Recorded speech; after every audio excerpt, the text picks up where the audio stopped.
Yes. And here we are. Hi. I'm Looney Farm Guy.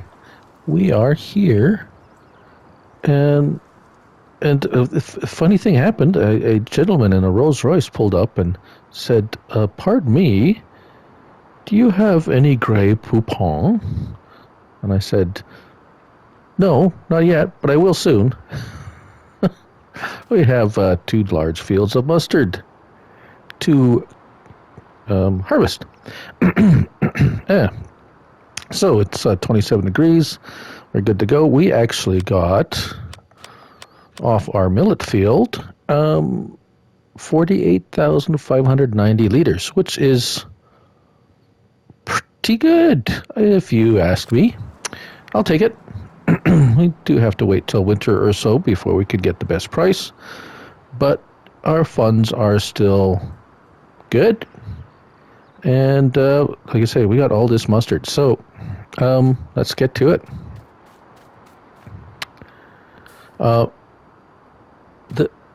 Yeah, you're asking. That doesn't look like it's ready to harvest. Well, as you can see, I did harvest a bit.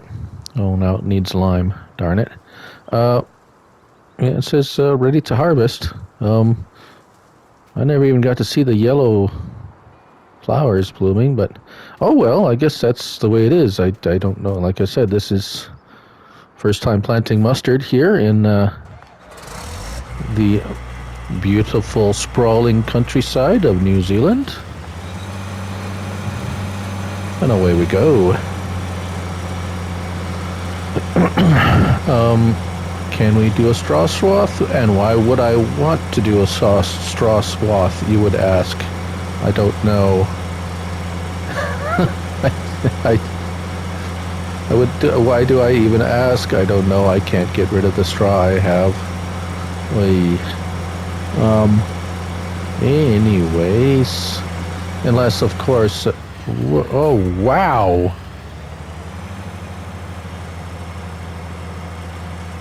Okay.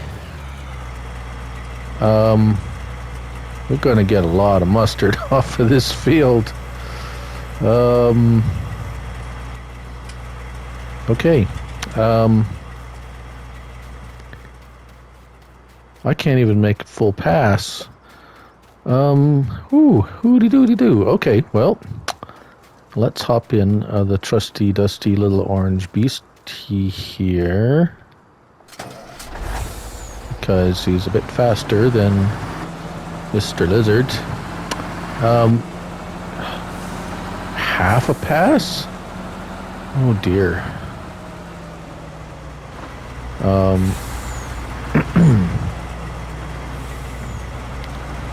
Come on. Come on. There you go.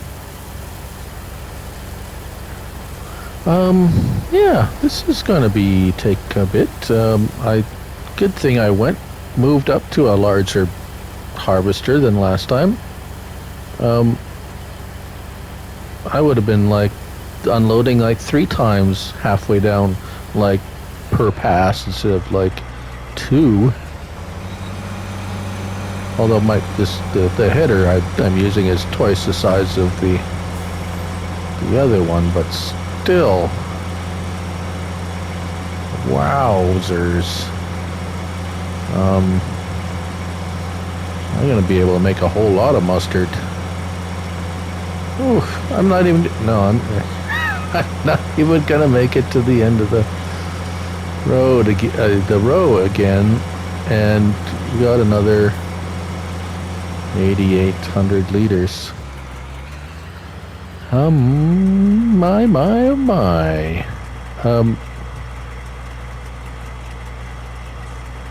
Okay. So anyways, in NFL news, the Kansas City Chiefs won today in a thrilling game against the Cleveland Browns, coming back from being behind all game to a thrilling fourth quarter full of turnovers by the Browns, of course.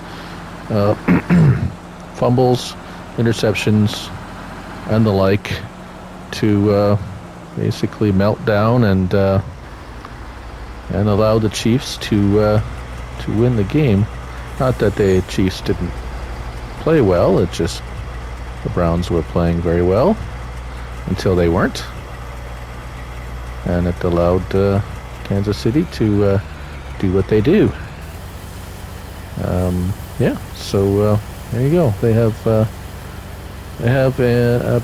Mahomes has a pretty astounding record in September. I can't even remember the number, something like 3,000 yards or something. And I don't know. I look up the numbers. It's crazy. Anywho, no, I have not just recently become a Kansas City Chief fan.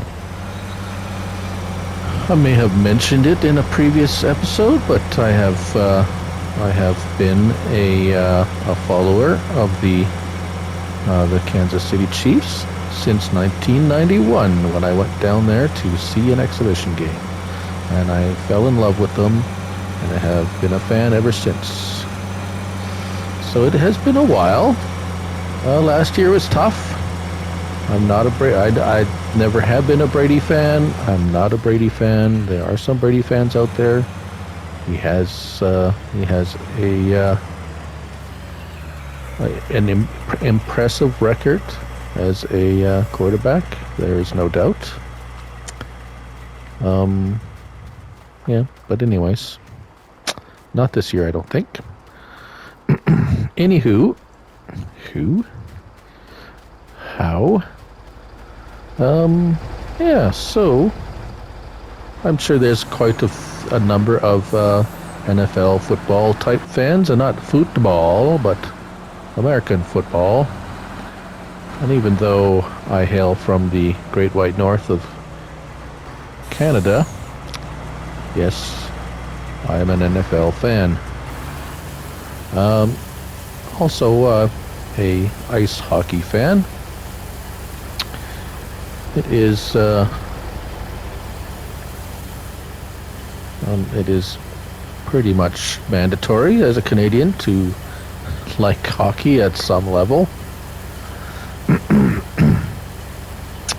But anyways, we are not in the land of hockey right now. We are in the land of Kiwis and, well, other New Zealand stuff.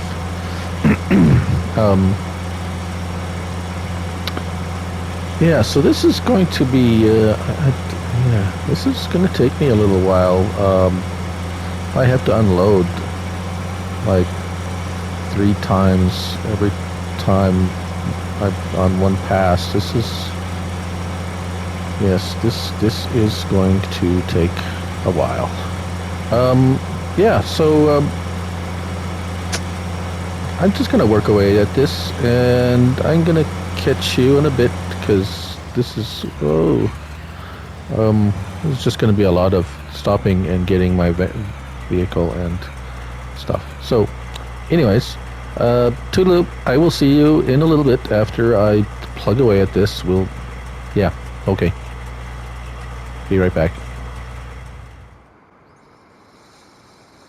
Well, as you can see, it's gotten a bit dark. Still nice and balmy, 25 degrees, midsummer. We are trying to get all this mustard off the field, as you know, the last episode we left off. So I thought we'd, well,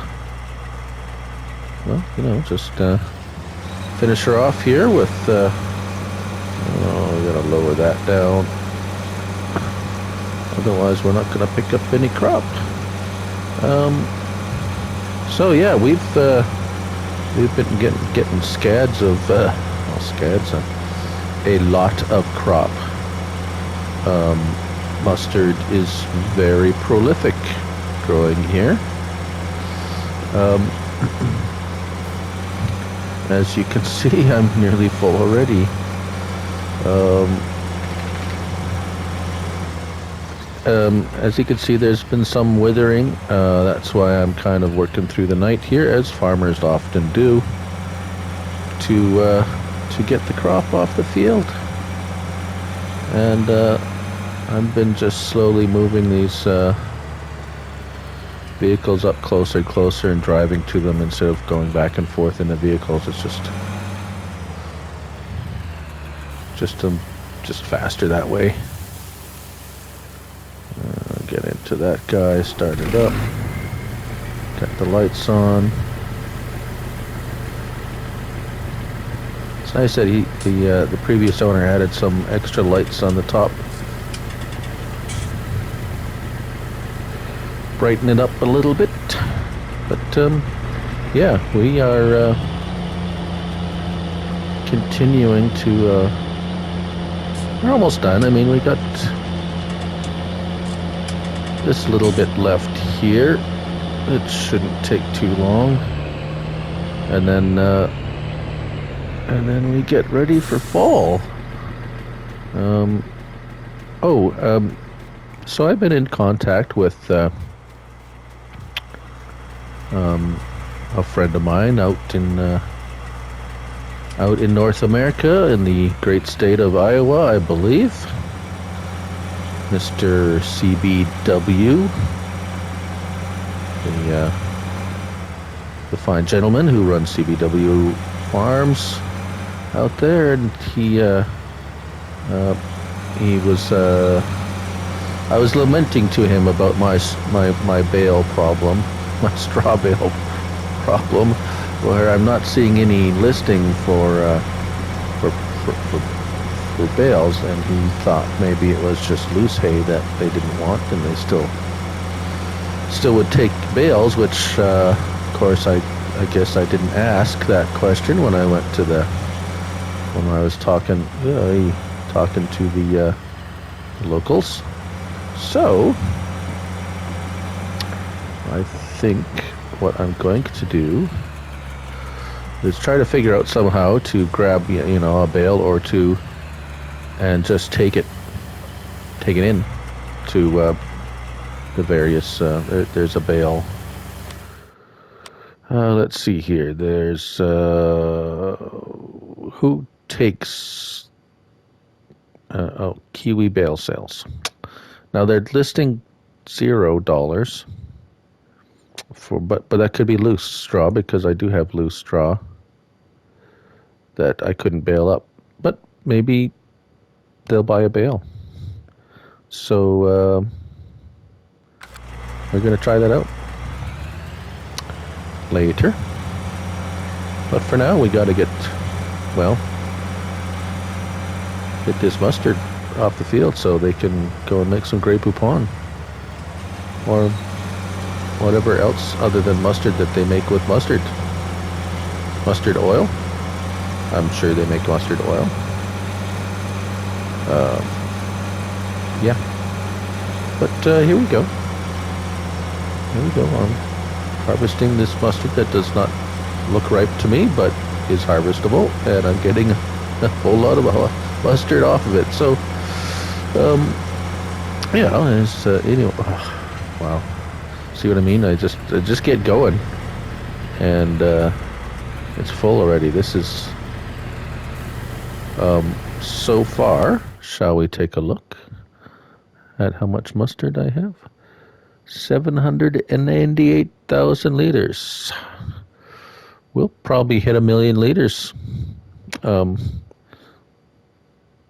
this crop, and by my calculations, at the current prices, that's bumping around $755,000. Not too bad, if you ask me. Or if you didn't ask me, it's probably still not too bad. Whoa, tree. There we go.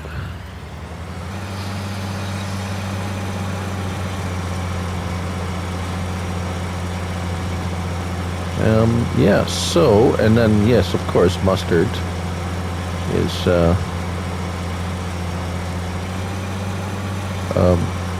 it is not the peak time to sell mustard at the moment. That is, I believe, sometime in winter is the projected high point for mustard sales. And we can wait. We have some money in the bank. That will hold us until then for sure. And then, yeah, see, there's a few spots of withering here, which concern me because, well, you don't want that because you can't, that you lose crop, right? So I had to get it off, and then you just work through the night. When it's good to go, you get when the getting's good, I guess, right? As they say, whoever they is. Yeah, so it's a nice little combine. It's going to go back immediately after we're done harvesting. Again, like I said before, we will we'll see if we can negotiate with the company. Things are going quite well, I would think. You know, they might consider allowing us to purchase some larger equipment. I mean, in the long run, you maintain equipment. It's good for many years, of course, unless of course technology changes so much that it's no longer efficient. I mean, as there's more efficient ways or other methods that I mean, like technology in farming. We've seen that over the years. I mean, there's some old equipment out there that still works fine, but in the current situation, newer equipment is more efficient. And with farms getting bigger, the smaller equipment just doesn't is not time effect. You know, it's they still work fine, but takes too much time, right? It's there's a lot of thing about farming too that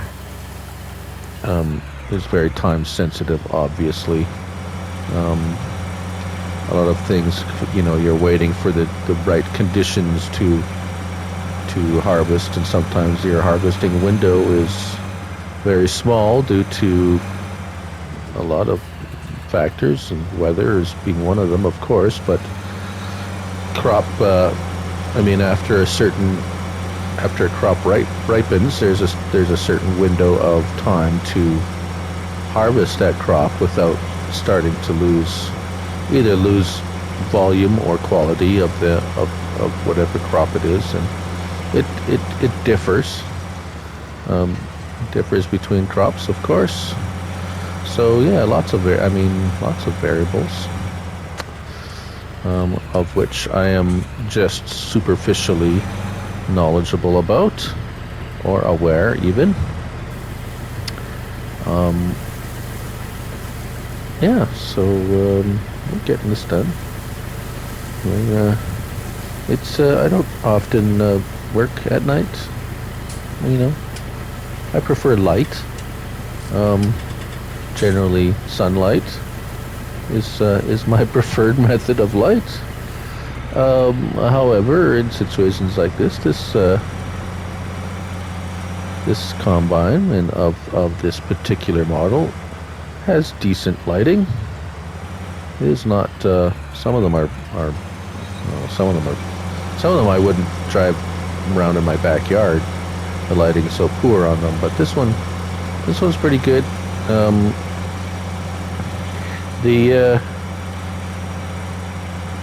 The old army truck there I used to pull the trailer around. The lighting is pretty standard for an old truck. Not really meant for field work. But the tractor, that old Lizard tractor,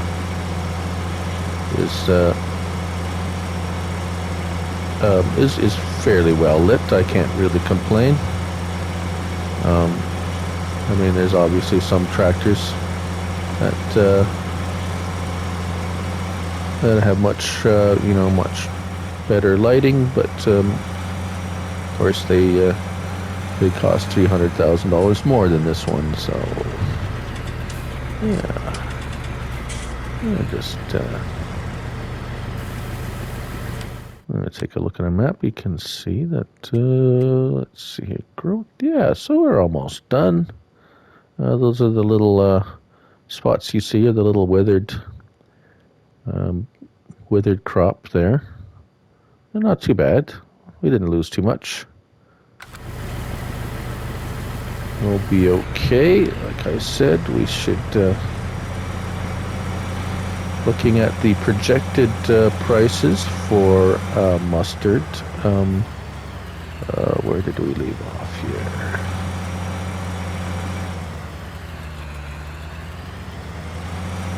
Look up here. There we are. Yeah, I think if I recall correctly, the projected prices for mustard are pretty good.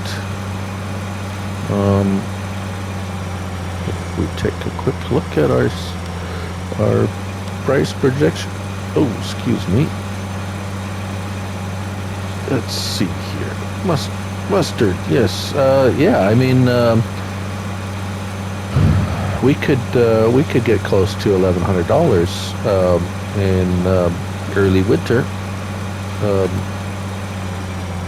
That's a good possibility, and then that would be nice. That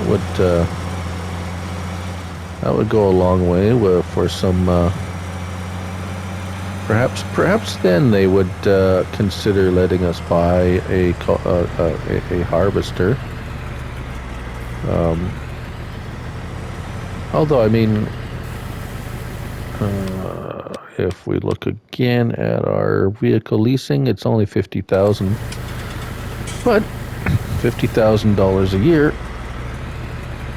We're gonna have to get that other vehicle over here. 50 grand a year adds up. After a few years, you've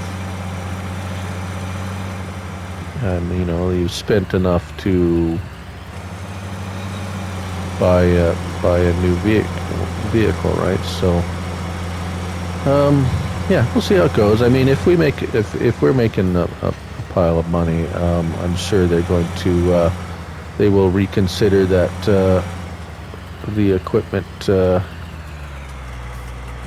mandate that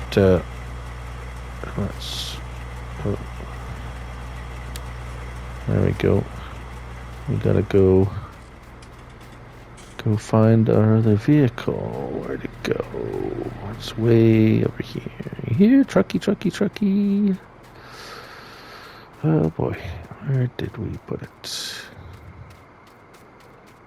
Oh boy.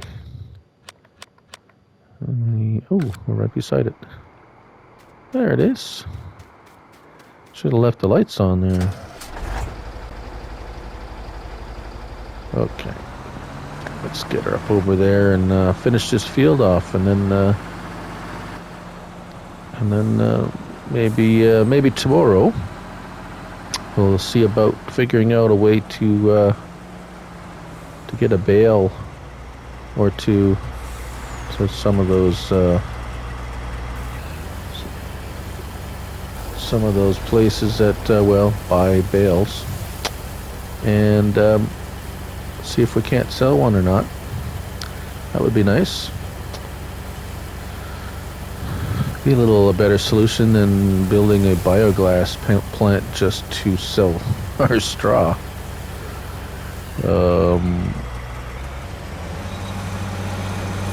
Yeah, and here we go. As you can, so again, another learning experience. When renting this piece of equipment here, this combine, I went for these. I didn't want to pay for the large larger capacity.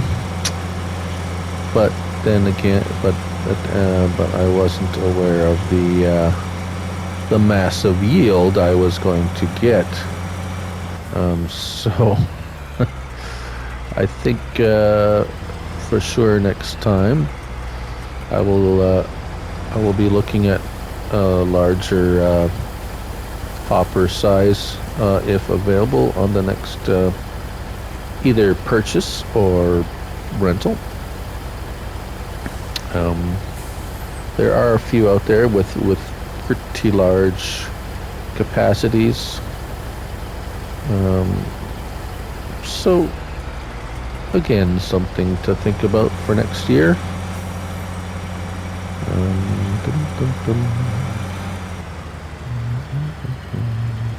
And yes, I'm just keeping the auger out because I am unloading. Like, it takes longer to put the auger in and out than it does for me to almost fill the hopper. So it just seems not to make much sense trying just spending all that time putting the auger in and out. Yeah, that's. I've seen some other farmers have to do that if they've had like a real bumper crop and the machine they're using has a, I guess, smaller capacity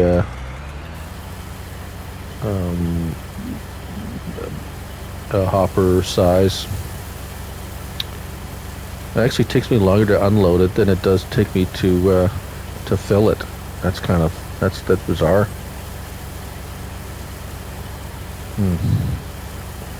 Just having a little late night coffee, sip of my coffee here.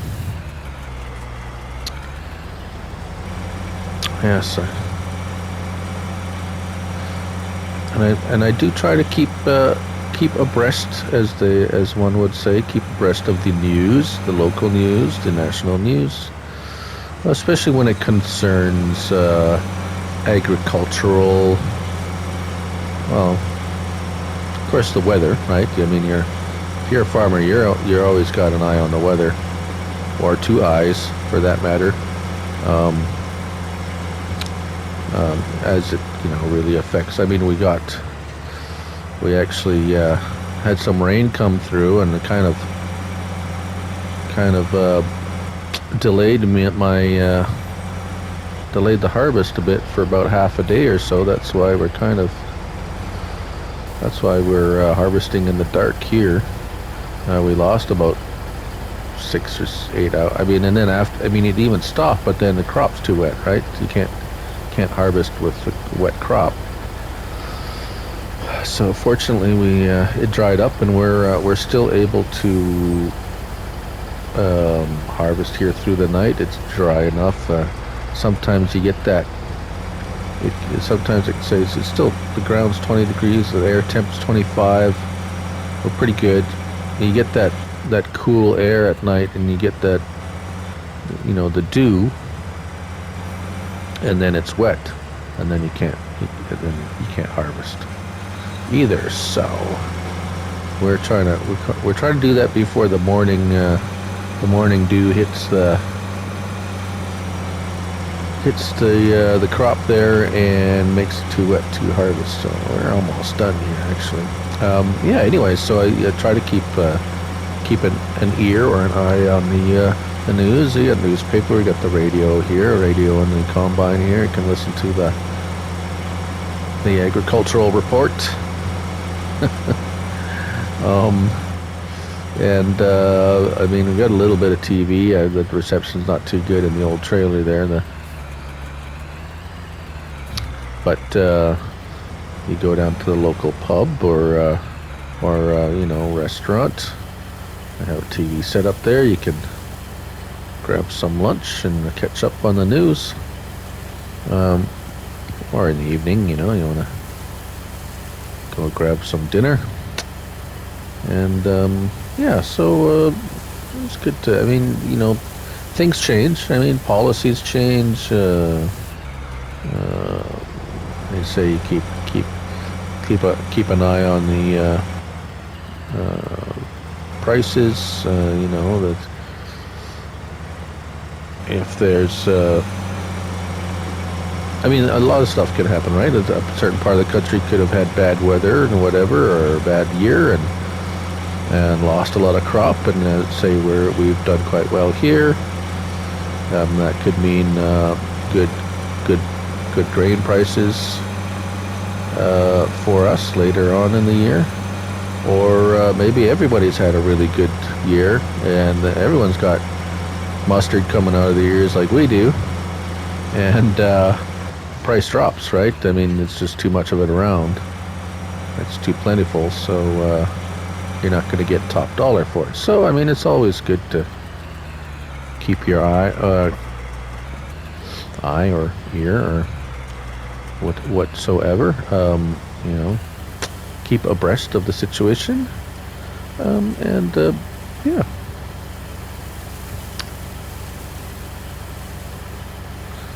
And yeah, we're almost done. It's a little bit tricky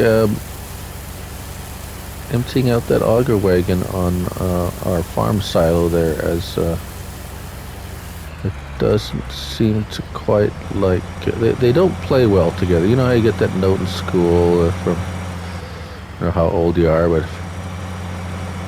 you know, teacher sends the report card and to your kid, it's like comments does not play well with others. Fortunately, well, I mean, I may have got that comment on mine a time or two, perhaps. Although I do remember as a child, on a few occasions at least, anyways, in grade school, you get the report card, it's in an envelope, but what's the first thing you do? You pull it out and you take a look at it, right? It's not like it's, you know, you're supposed to leave it. I mean, it's the parents that are supposed to be looking at it, but of course you're going to open it up and look at it. So, of course, once you hit high school there, it's pretty much open book, you know, and say, hey, this is how you did, and blah, etc. And not, I don't remember a whole lot of parent-teacher stuff going on in high school, so.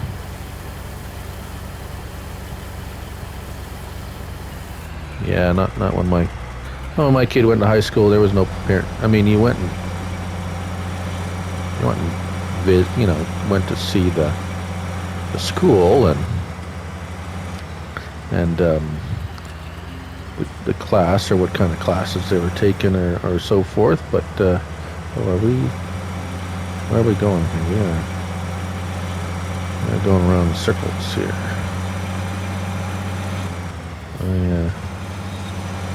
Some notifications popping up. You're almost done harvesting your crop. Okay, I know that. And we are almost done. That will almost bring us to the end of this episode. I do think a lot of mustard on that hot dog. Although I don't think, I've never tried feeding mustard to my hot dog. He's got a bit of a sensitive stomach. Although I'm sure he would eat it. Although it's pretty funny, and I'm sure any pet owner will tell you the quirks of their pet.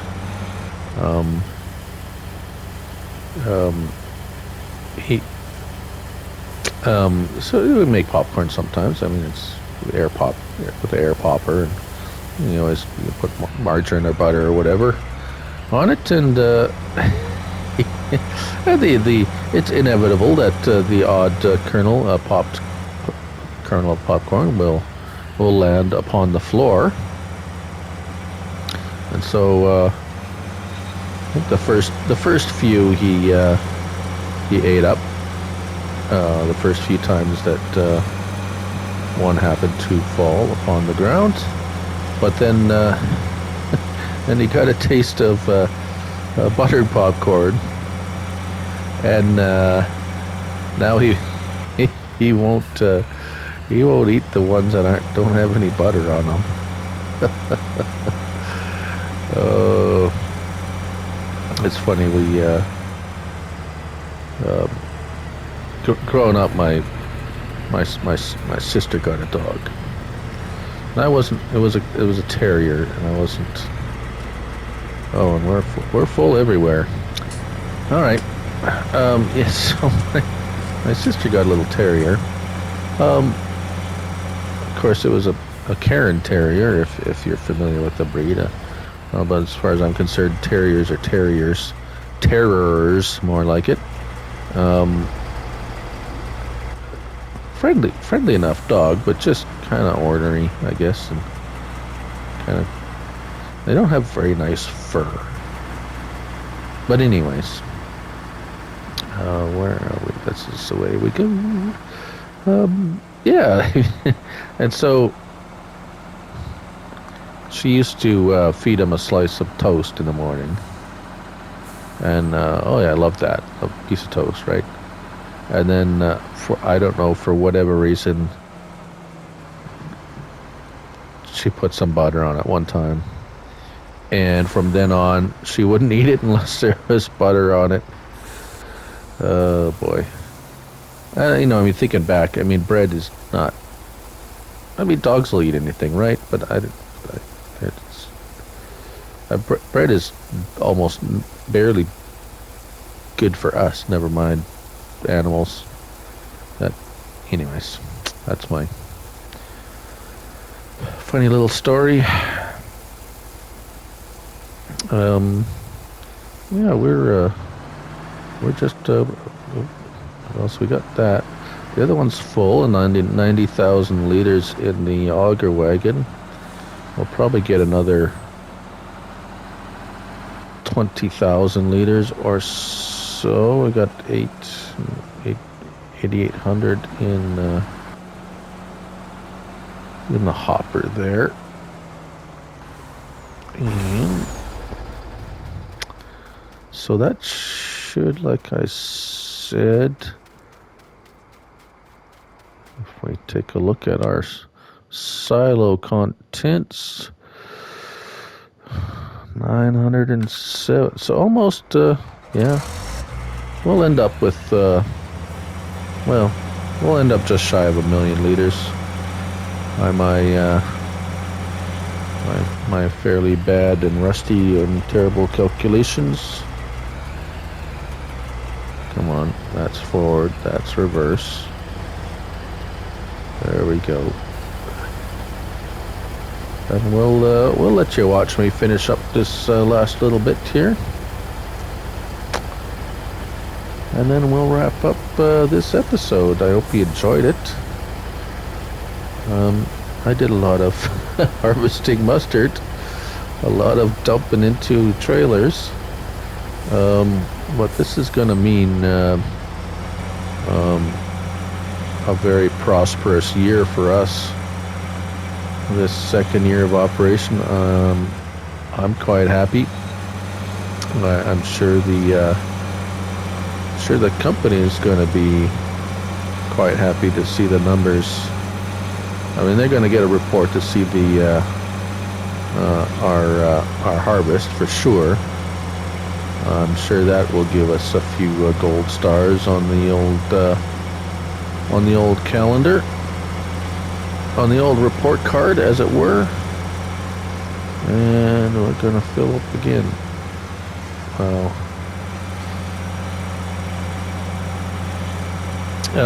Yeah, and I think they're going to be. Actually, I think I might be able to negotiate some better accommodations for sure. It was a little cold and drafty last winter there in the old trailer there with the tarp over the roof. I think we deserve better accommodations for sure. We'll see what happens. We might be able to negotiate that on future earnings from this harvest here. Like I said, even at the present and current price for mustard, we would do very well indeed. Oh, come on. I do not want to leave any crop on the field of this. Every little bit helps here. Could mean a new toaster for me. Just these few liters. For sure. These are going a little bit of an uphill battle here, I see. I do like this area. The topography is very nice. Some rolling hills. Some nice, very nice.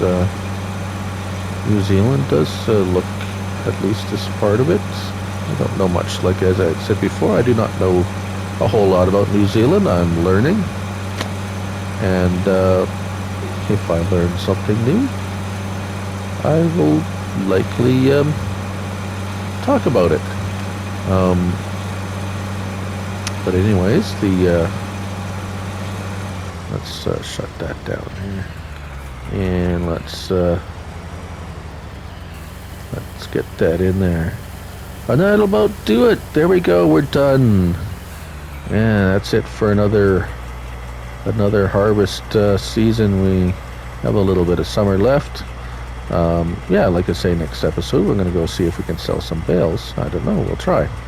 If you like the episode, give us a like. If you haven't subscribed, please do. If you want, if my two listeners, the two people that watch this video want to leave a comment, I'd be happy to respond and acknowledge their comment.